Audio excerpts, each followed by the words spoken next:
Perenungan kita pada hari ini terambil dari Keluaran 4 ayat 1 sampai 23. Sebelum kita merenungkan firman ini, mari kita berdoa. Tuhan Yesus, terima kasih untuk waktu yang Engkau beri bagi kami saat ini untuk merenungkan sebagian kecil daripada firman-Mu. Biarlah kiranya firman-Mu ini boleh menjadi terang bagi kami dan petunjuk dalam hidup kami. Amin. Dalam pembacaan kita pada hari ini, kita melihat di sini ada satu tokoh yang bernama Musa. Pada waktu itu, Tuhan memanggil Musa dan mengutus Musa untuk pergi ke Mesir, untuk membebaskan bangsa Israel yang sedang ada di dalam tawanan dan dalam keadaan yang tertekan dan dalam keadaan yang sulit yang sedang dihadapi oleh bangsa Israel. Tetapi ketika Musa mendapat panggilan Tuhan, Musa seolah-olah ragu-ragu akan panggilan Tuhan, ya, di dalam melaksanakan tugasnya itu.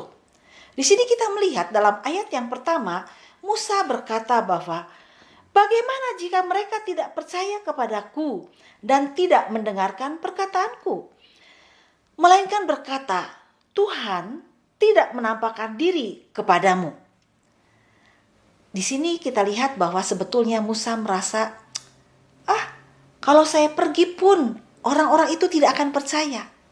Dan di sini kita lihat sebetulnya Musa itu meragukan akan panggilan Tuhan terhadap dirinya. Kemudian di sini kita lihat Tuhan meyakinkan Musa bahwa kalau dia pergi, Tuhan akan menyertainya. Ya, itu janji penyertaan Tuhan, dan bahwa Tuhan yang menyuruh Musa dan telah menampakkan diri kepada Musa, ya, untuk menunjukkan bahwa Tuhanlah yang menyuruh Musa. Makanya kemudian Tuhan menyatakan itu kepada Musa, ya, kamu jangan ragu-ragu, ya. Nih, aku yang mengutus kamu, aku yang memanggil kamu dan menyuruh kamu pergi. Lalu Tuhan menyatakan kuasanya itu melalui apa? Tuhan menyuruh Musa melemparkan tongkat yang dia pegang.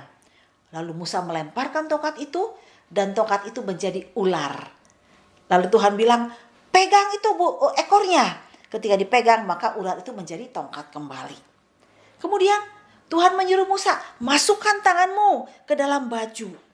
Waktu Musa memasukkan tangannya ke dalam baju dan ditarik keluar, maka tangannya itu kena kusta, ya, putih seperti salju. Dan ketika Tuhan menyuruhnya kembali memasukkan, lalu mengeluarkan kembali, kusta itu hilang. Nah, kemudian Tuhan mengatakan kalau sampai bangsa Israel tidak percaya juga, ambil air dari sungai Nil dan harus dicurahkan di tanah yang kering, ya, dan kemudian air itu akan menjadi darah di tanah yang kering itu. Jadi ini menunjukkan apa? Tuhan ingin menunjukkan kepada Musa bahwa ini loh, aku Tuhan yang menyuruh kamu pergi, ya, yang mengutus kamu untuk pergi membebaskan bangsa Israel di tanah Mesir. Tapi apa yang terjadi? Musa tetap apa? Dia tetap ragu dan rasa tidak pandai bicara, ya. Lalu jadi Musa mengelak lagi. Tuhan, siapa sajalah yang engkau utus, gitu ya. Karena aku ini gak bisa bicara. Wah, di situ ya.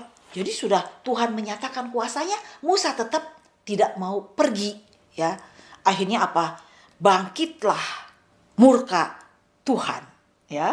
Di sini kita lihat di dalam ayat yang ke-14 dikatakan, maka bangkitlah murka Tuhan terhadap Musa dan ia berfirman, bukankah di situ Harun orang Lewi itu kakakmu? Aku tahu bahwa ia pandai bicara, ya. Dan seterusnya kemudian Ia harus berbicara bagimu kepada bangsa itu. Dengan demikian ia akan menjadi penyambung lidahmu, dan engkau akan menjadi seperti Allah baginya.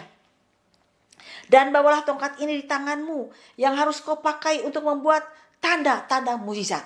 Wah, jadi Tuhan murka karena Musa itu udah jelas Tuhan yang menyuruh, Tuhan yang memanggil, mengutus, ya, dan menyatakan kuasanya bahwa Tuhan menyertai. Tetap Musa itu tidak mau.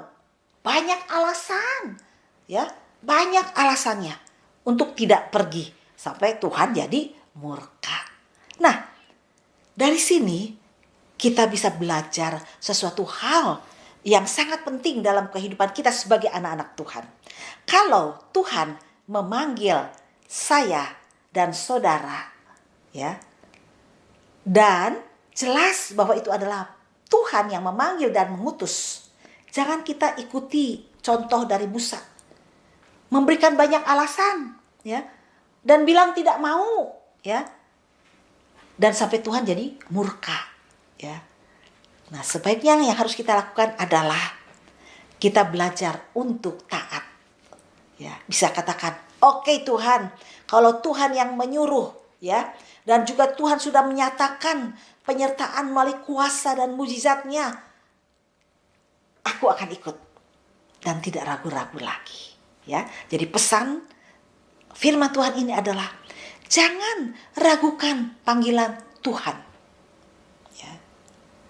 Kalau Tuhan yang menyuruh, Tuhan yang mengutus, kita katakan, "Ya Tuhan, ini aku, utuslah aku." Mari kita berdoa. Tuhan, terima kasih karena Engkau baik.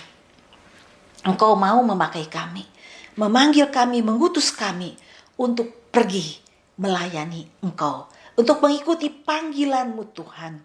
Tuhan tolong kami, mampukan kami untuk bisa menjawab, "Ya, ini aku, utuslah aku Tuhan," tanpa meragukan akan panggilan Engkau terhadap kami. Di dalam nama Tuhan Yesus kami berdoa. Amin.